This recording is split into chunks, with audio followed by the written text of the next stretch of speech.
On va ouvrir la parole de Dieu ensemble dans l'évangile de Jean, chapitre 5, à partir du verset 1er jusqu'au verset 9. Voilà ce qu'il est écrit. Après cela, il y eut une fête des Juifs et Jésus monta à Jérusalem. Or, à Jérusalem, près de la porte des brebis, il y a une piscine qui s'appelle en hébreu Bethesda et qui a 5 portiques. Sous ces portiques étaient couchés en grand nombre des malades, des aveugles, des boiteux, des paralytiques, qui attendaient le mouvement de l'eau, car un ange descendait de temps en temps dans la piscine et agitait l'eau. Et celui qui y descendait le premier après que l'eau avait été agitée était guéri, quelle que fût sa maladie. Là se trouvait un homme malade depuis 38 ans. Jésus, l'ayant vu coucher et sachant qu'il était malade depuis longtemps, lui dit « Veux-tu être guéri ?» Le malade lui répondit « Seigneur, je n'ai personne pour me jeter dans la piscine quand l'eau est agitée, et pendant que j'y vais, un autre descend avant moi. » « Lève-toi, lui dit Jésus, prends ton lit et marche. » Aussitôt, cet homme fut guéri, il prit son lit et marcha. Amen. Tous les miracles que Jésus fait sont plus beaux les uns que les autres. Et que dire de ce miracle ? Cet homme qui est là couché depuis 38 ans, qui ne peut pas se mouvoir ou qui ne le peut que partiellement, 38 ans de maladie. Et Jésus arrive et en un instant, cet homme est guéri. Sans aucune rééducation, cet homme se lève.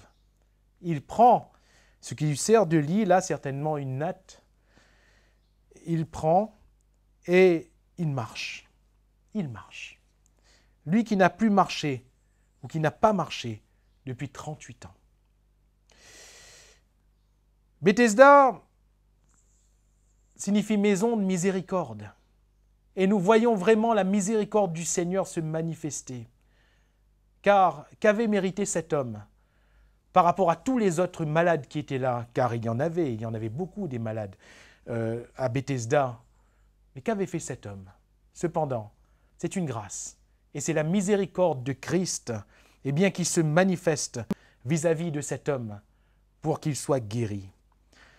Le psalmiste nous dit dans le psaume 86, verset 15, « Mais toi, Seigneur, tu es un Dieu miséricordieux et compatissant, lent à la colère, riche en bonté et en fidélité. » Mais toi, Seigneur, tu es un Dieu miséricordieux. Et la miséricorde de Dieu se manifeste en Jésus-Christ. « Voici mon Fils bien-aimé, en qui j'ai mis toute mon affection », va dire la parole du Seigneur lorsque Jésus va sortir des eaux du baptême. Ainsi, Bethesda, maison de miséricorde. Car Jésus manifeste cette miséricorde. Bethesda, un lieu particulier, allez-vous me dire, puisque c'est un lieu où il n'y a pas des gens qui viennent spécialement s'y promener, ce sont essentiellement des malades, de ceux qui viennent pour trouver leur guérison. Cet homme, lui, ça fait 38 ans qu'il est là, je ne sais pas combien d'années ont passé ces autres malades. Certainement qu'il y en avait beaucoup qui ont passé autant d'années. Est-ce qu'il y en avait qui avaient passé plus d'années? On ne sait pas. Toujours est-il que c'est le lieu où chacun venait parce qu'un événement se produisait. À quelle fréquence? La Bible ne nous le dit pas. De temps en temps. Était-ce une fois par semaine? Était-ce une fois par mois? Était-ce une fois par an? Était-ce une fois tous les 10 ans? On ne sait pas. De temps en temps, il y avait un mouvement de l'eau et à partir de ce mouvement de l'eau, celui qui touchait l'eau, le malade qui touchait l'eau, le premier, était guéri, quelle que soit sa maladie. Mais qu'est-ce qui se passait pour tous les autres? Les dizaines, peut-être même les centaines d'autres malades. Ils repartaient déçus. Alors, permettez-moi de dire, dans un premier temps, que Bethesda, maison de miséricorde, était plus une maison de frustration. Car un malade, sur les centaines, de temps en temps, trouvait la guérison. Alors oui, il y avait certainement guérison, puisque le texte nous le dit. Comment l'expliquer? Voyez-vous, il y a beaucoup d'événements qu'on n'explique pas sur Terre. Et je n'ai pas la prétention de vous emporter l'explication aujourd'hui. Mais ce que nous savons, c'est que Jésus, lui, il guérit tous les malades. pas un malade sur 10, pas un malade sur 100, pas un malade sur 1000, mais tous les malades qui venaient vers Jésus étaient guéris. Pourquoi? Est-ce que tous ces malades le méritaient? Est-ce que Jésus était un distributeur automatique de guérison? Non. C'est à cause de la miséricorde, de l'amour de Dieu manifesté à tous les hommes en Jésus-Christ. Aussi, Bethesda, qui était plus une maison de superstition pour tous ceux qui venaient, une maison de recherche sans que ceux qui recherchent puissent trouver ce qu'ils étaient venus chercher, Bethesda prend tout son sens quand Jésus vient. Cette maison de miséricorde prend tout son sens parce que Jésus, le miséricordieux, vient dans ce lieu. Bethesda.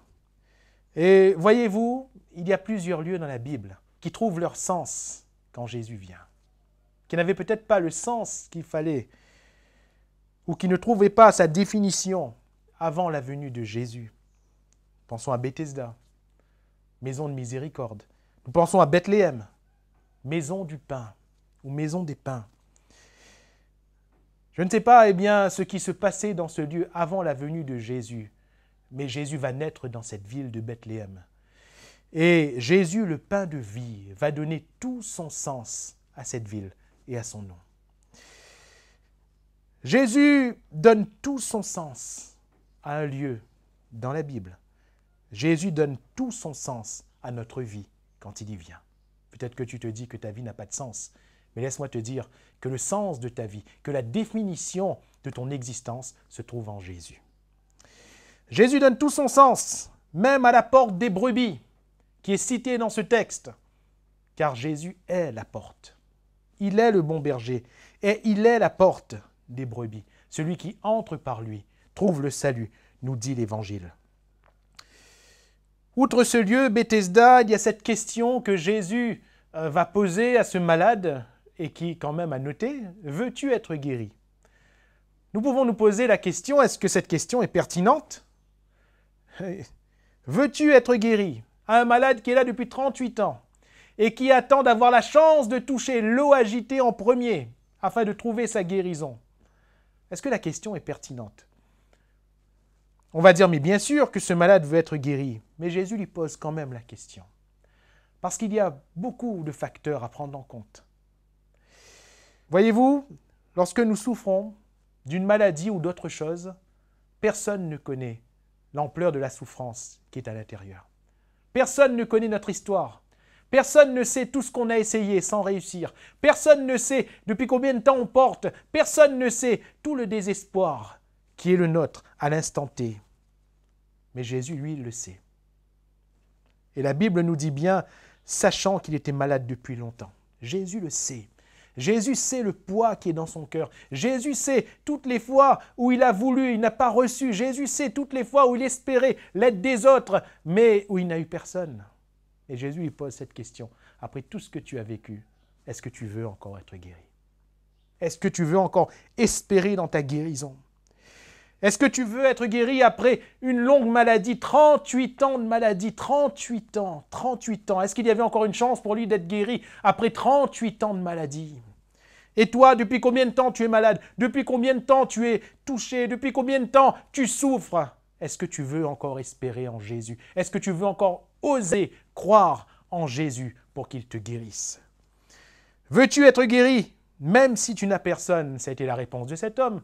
Oui, je veux, mais je n'ai personne. Je n'ai personne. Et peut-être que toi, tu te sens seul également. Que tu voudrais de l'aide, mais personne n'est là pour t'assister. Tu te sens bien seul. Mais Jésus n'est pas loin de toi. Et quand Jésus est dans notre vie, dans notre cœur, nous ne nous sentons plus jamais seuls. Quand bien même les hommes nous abandonnent, quand bien même ceux de qui on peut espérer l'amour nous abandonnent, Jésus ne nous abandonne jamais. Jamais. Veux-tu encore croire? Veux-tu être guéri malgré tes échecs? Il a bien dit, à chaque fois qu'il va, quelqu'un d'autre arrive avant lui. Un échec, 2 échecs, 10 échecs, 100.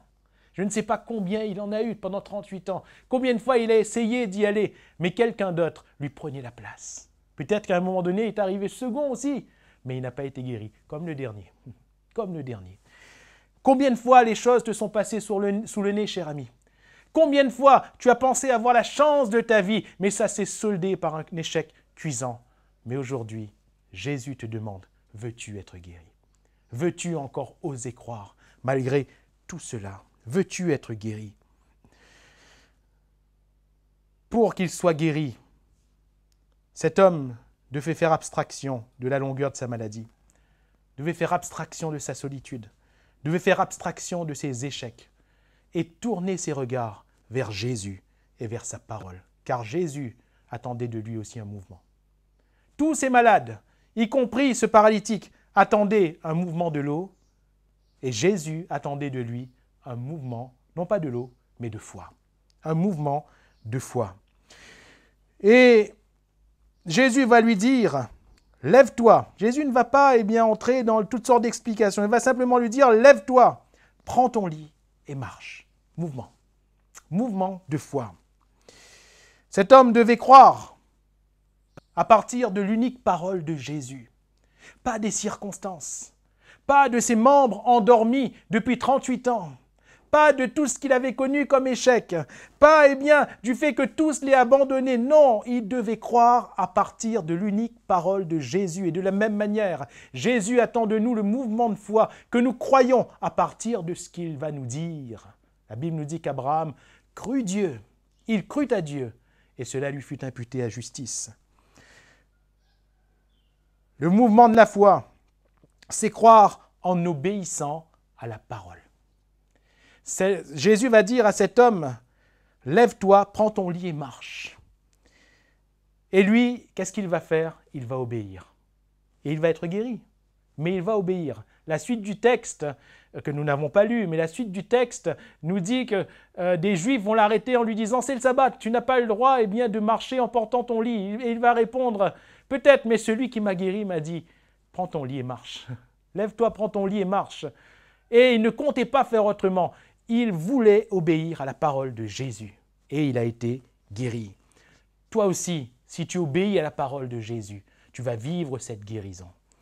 Et ce mouvement de foi, c'est de croire aussitôt et ne pas remettre. La Bible nous dit que aussitôt cet homme fut guéri. Pourquoi? Parce qu'il a cru aussitôt. Parfois, on a tendance à remettre. Parfois, on a tendance à réfléchir. Parfois, on a tendance à dire, oui, peut-être que Jésus nous demande ça, mais je vais attendre un peu. N'attends pas. Ne remets pas ta guérison. Ne remets pas ton salut. Ne remets pas ce que Jésus veut faire pour toi parce qu'il veut le faire maintenant. Aussitôt, il a cru. Aussitôt, il s'est levé et il a été guéri. Alléluia. Donc, crois maintenant. N'attends pas demain. N'attends pas plus tard, car plus tard, demain, ne nous appartient pas. Jésus, le miséricordieux, sa miséricorde est là devant nous. Sa miséricorde est là pour nous. Jésus nous aime comme il a aimé ce paralytique. Dieu a tant aimé le monde. Jésus nous aime de la même manière. Et cet amour, il veut le manifester en faisant dans notre cœur, en faisant dans notre corps, en faisant dans notre vie le miracle. Veux-tu simplement croire dans Jésus et en sa miséricorde?